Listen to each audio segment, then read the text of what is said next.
Little Red Overalls, written by Burakoff, illustrated by Izzy Bean. Once upon a time, on a farm far away, there lived a sweet and cheery young girl.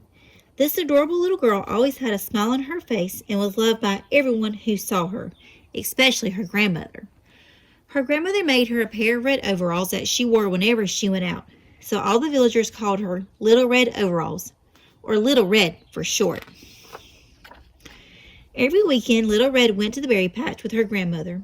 Her grandmother taught her how to pick the ripest, sweetest berries in the patch and how to avoid berries that were too ripe or not yet ready to be picked. After filling their baskets, Little Red and her grandmother used the berries to make jams and jellies and bake pies. One day, Little Red's grandmother became sick. Little Red was sad and wanted to visit her. Little Red's mother said to her, "You may go to Grandma's house, but you must promise me that you will stay on the path and that you will not speak to strangers."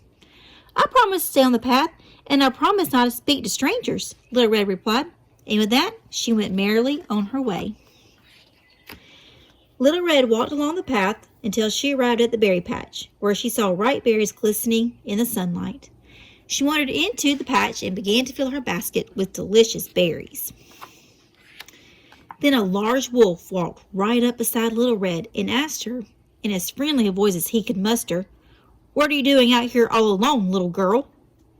Little Red forgot about her promise not to speak to strangers. "I'm picking fresh berries to bring to Grandma's house," she said to the wolf. "Well, if that's so," replied the wolf, "then you should go deeper into the berry patch to find the ripest berries." "Thank you," Little Red cheerfully replied, and she headed further into the patch. Meanwhile, the wolf ran to Grandma's house and knocked lightly on the door. "Hello, dear. Please come right in," shouted Grandma, thinking it was Little Red at the door. The wolf entered the house, tiptoed over to Grandma, scooped her up, and locked her in the kitchen closet. Then he put on one of her nightgowns, slid into her bed, and waited for Little Red to arrive. As the wolf waited, the most wonderful smell wafted into the bedroom. He hopped out of bed and followed the smell into the kitchen, where he found fresh baked berry pies cooling on the windowsill.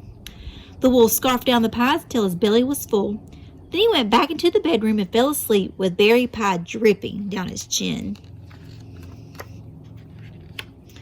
When Little Red arrived at Grandma's house, she walked inside and went into the bedroom.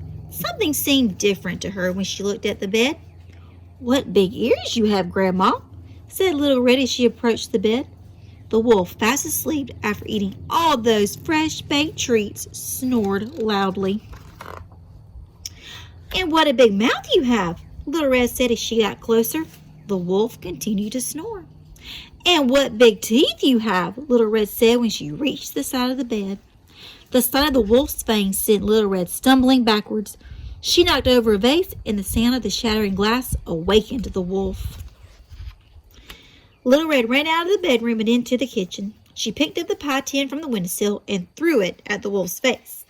The pie tin, which had thick and sticky berry pie filling on the bottom, stuck to the wolf's face and covered his eyes and ears. Little Red picked up the jam jar and shoved it over the wolf's mouth. The jar, which had thick and sticky berry jam lining its sides, stuck to the wolf's mouth and kept it locked shut. The wolf was unable to see, hear, or smell anything through the thick and sticky jam. He ran around the house and bumped into wall after wall until he finally escaped through the front door. Then Little Red heard banging noise coming from the kitchen closet, so she ran and opened the closet door. Grandma happily emerged and gave Little Red a huge hug. From that day on, Little Red Overalls never wandered off the path and never stopped to speak to strangers.